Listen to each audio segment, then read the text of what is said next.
Hello everyone, इस video में हम कक्षा 6 विषय हिंदी की कार्यपत्रक 12 करेंगे। तिथि है इसकी 13 अगस्त 2021 और इस वर्कशीट को शुरू करने से पहले प्लीज़ हमारे चैनल को ज़रूर सब्सक्राइब कर दीजिए। तो आइए शुरू करते हैं वर्कशीट। प्यारे बच्चों, चलिए आज हम वह चिड़िया जो कविता के अगले भाग को गुनगुनाते हैं और जानेंगे कि चिड़िया को और क्या क्या पसंद है। तो ये आपकी हिंदी की वर्कशीट है और ये आपकी हिंदी की पाठ्य पुस्तक का जो चैप्टर है वह चिड़िया जो उसी से ली गई है। और ये आपका जो चैप्टर है वह चिड़िया जो ये हमारे चैनल पर एनिमेशन में अपलोड कर दिया गया है और इस चैप्टर की लिंक मैं आपको डिस्क्रिप्शन में दे दूँगी।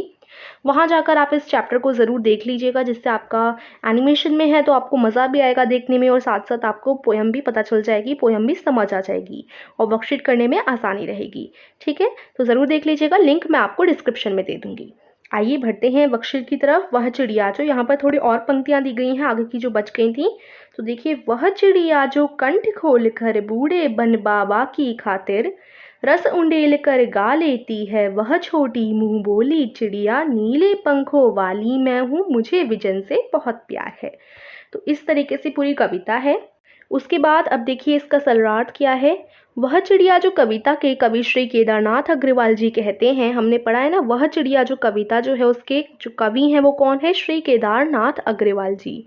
वो बताते हैं कि इनका मन उस नीली चिड़िया के समान है जो बहुत छोटी है और जो कच्चे दानों को खाकर संतुष्ट हो जाती है। वह चिड़िया अपने सुरीले कंठ से बूढ़े पुराने घने जंगल में जाकर रस से भरे मधुर गीत गा लेती है।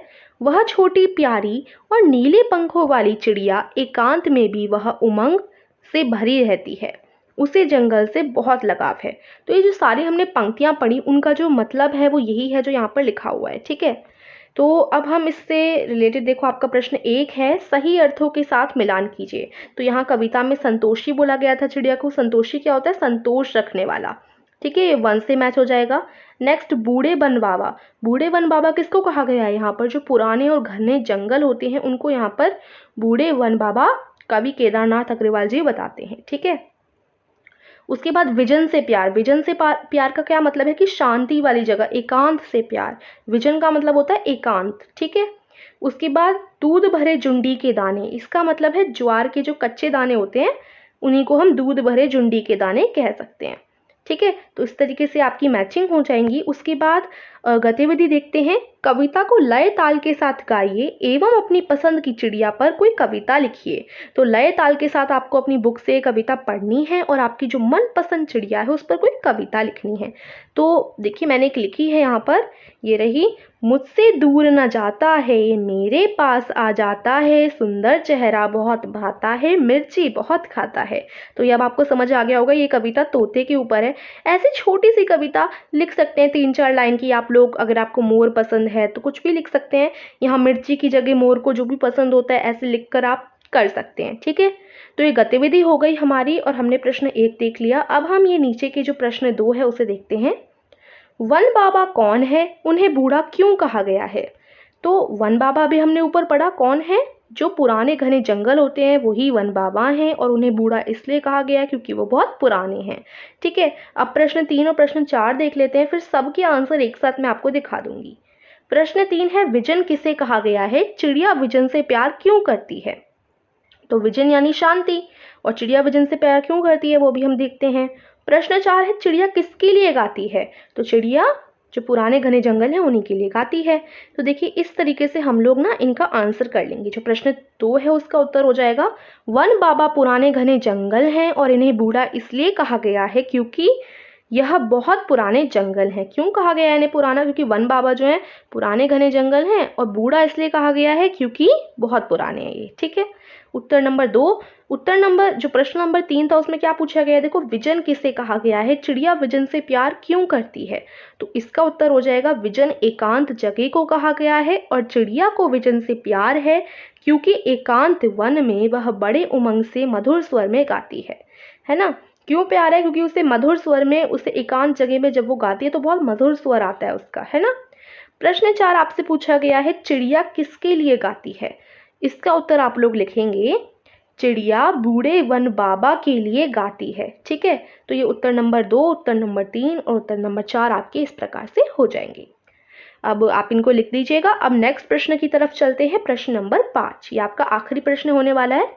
नीचे कुछ पक्षियों के नाम दिए गए हैं, उनमें यदि कोई पक्षी एक से अधिक रंग का है तो लिखो कि उसके किस हिस्से का रंग कैसा है। जैसे तोते की चोंच लाल है, शरीर हरा है। तो यहाँ पर पक्षियों के नाम है, जैसे मैना, कौवा, कबूतर, बतख, तोता, गौरैया और मोर।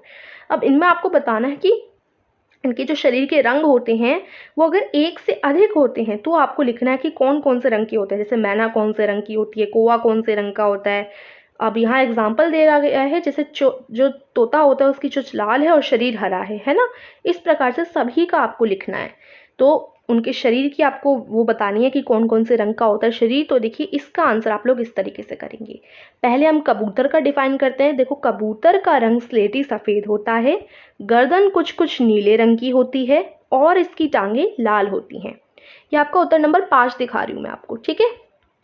और उसके बाद देखिए मैना, मैना के पंख भूरे व सफ़ेद रंग के होते हैं और इसकी टांगें लाल होती हैं। कौवा, कौवा का पूरा शरीर काला होता है। बतख, बतख सफ़ेद रंग का होता है, इसके पैर हल्के गुलाबी रंग के होते हैं। तोता, तोते की चोंच लाल रंग की होती है और शरीर हरा रंग का होता है। अब गौरैया, गौरैया हल्के भूरे या सफ़ेद रंग की होती है और पैरों का रंग हल्का पीला होता है। यहाँ पर पील लिखा हुआ है, यहाँ पीला लिख लेंगे इस जगह, ठीक है। क्या लिख लेंगे आप लोग? पीला लिख लेंगे। मैं एक बार लिख देती हूँ। यहाँ आपको पील नहीं लिखना, यहाँ आपको पीला लिखना है, ठीक है। तो इस तरीके से हो जाएगा। गौरैया का हमने पढ़ा, गौरैया हल्के भूरे या सफ़ेद रंग की होती है और पैरों का रंग पीला होता है। मोर, मोर की गर्दन नीली और पंख हरे और नीले होते हैं। इस प्रकार से लिख लेंगे। पूरा दिखा देती हूँ एक साथ। देखिए इस पूरे को आपको अपनी कॉपी में लिख लेना है। उत्तर नंबर 5। तो यहीं पर हमारी वर्कशीट हो जाती है फिनिश बच्चों। और एक और चीज़ बताना चाहूँगी, जो हमारा नया चैनल है उस पर हम लोग टैलेंट कंपटीशन करवा रहे हैं। इसमें आपको अपने किसी भी हुनर की वीडियो रिकॉर्ड करके भेजनी है। कहाँ भेजनी है इन सब की जानकारी डिस्क्रिप्शन में एक लिंक दे दूँगी, उधर से आपको मिल जाएगी, ठीक है बच्चों। और 15 अगस्त आखिरी डेट है टैलेंट कंपटीशन में हिस्सा लेने की, तो जल्दी जल्दी हिस्सा लीजिए। और वर्कशीट हमारी यहीं फिनिश होती है। अच्छी लगी वीडियो तो लाइक कीजिए और चैनल को ज़रूर सब्सक्राइब कीजिए। Thank you.